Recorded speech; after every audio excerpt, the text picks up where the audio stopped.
a social enterprise startup company based in Boston, Massachusetts, and we're producing the Leverage Freedom Chair. It's an off-road, all-terrain wheelchair designed for the harsh conditions found in developing countries. Myself and my co-founders met while we were students at MIT studying mechanical engineering and founded the company after we graduated.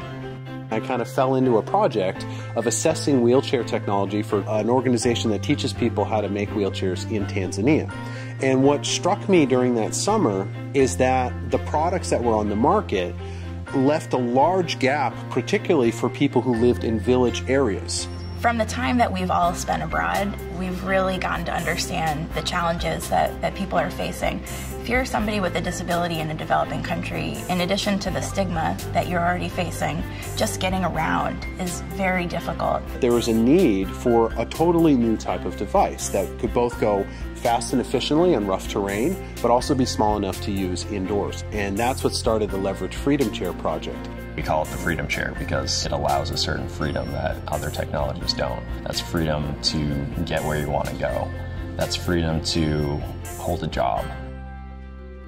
Our goal at Grid is to make products that meet the needs of users. SOLIDWORKS is a natural extension of that ideation process. We've got a design problem and functional requirements that we want to reach. We need it to be rugged. We need it to go off-road. We need people to be able to use this thing all day. A lot of the dimensions and features of a wheelchair are interdependent. You want to have the center of gravity in just the right spot, but moving it affects the size of almost every tube on the chair. And SOLIDWORKS allows us to just change in a couple of numbers in the sketch, and having everything update gives us the flexibility to make the right decision and not just the easy decision. How could we make a mechanical system that would be kind of like a mountain bike for your arms, that could enable you to go fast and efficiently on flat ground, but give you enough torque, to climb steep hills in sand and mud? We could just have a lever system where we grab at different points on the lever to change the effective length of the lever. So if we needed to get a lot of torque and a lot of leverage, you grab high on the lever, you can go through mud and sand, and if you want to go faster, you grab low on the lever, and you can push through a big angle every stroke. As we were traveling across the developing world, we saw just how common bicycles were. Everything that moves on the LFC is a bicycle part. It's something that is really inexpensive, but also very precise. These are engineered products that are robust, they're meant for human forces. Knowing that they can just go to their local bike shop and get something fixed is really important to us. One of the parts that's going through a redesign right now is the seat of the wheelchair. The seat plate is made out of welded steel tubes. The issue, though, is that it requires a lot of labor to put together that we'd like to phase out as we move to higher volumes. And we've taken advantage of the SOLIDWORKS sheet metal toolkit. We can get something that is really lightweight, really easy to manufacture. Instead of having something that was 9 pieces, we have something that's just a single piece.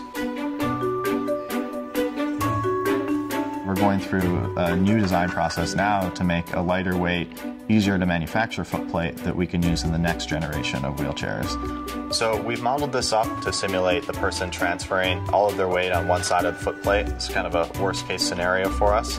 Based on these FEA results with the high stress area along here and also kind of along the surface of the box extrusion, aluminum's great because it's lightweight, but in this case, we're probably going to switch this to steel. It'll be a much cheaper part. It'll also be a lot stronger.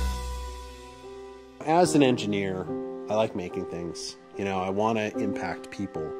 But with this project, we witness impact on people, very much firsthand. I remember one guy in particular, his name's Ashok. He lives in Jaipur in Rajasthan. Several years ago, he fell from a tree and sustained a spinal cord injury. Until that point, he had been running a really successful tailoring business in his small village. He was sent home in a very standard conventional wheelchair that he just couldn't push down the road to get to his shop. He went from being the breadwinner of his family to a burden. When we met him, he got in his LFC and he started racing around, and the very next day he went down to his shop and reopened it. He's back in business, he's taking care of himself and he's taking care of his family, and he's showing everybody how independent he is. For us to be a part of that is just amazing, and I want to bring that to as many people as we can.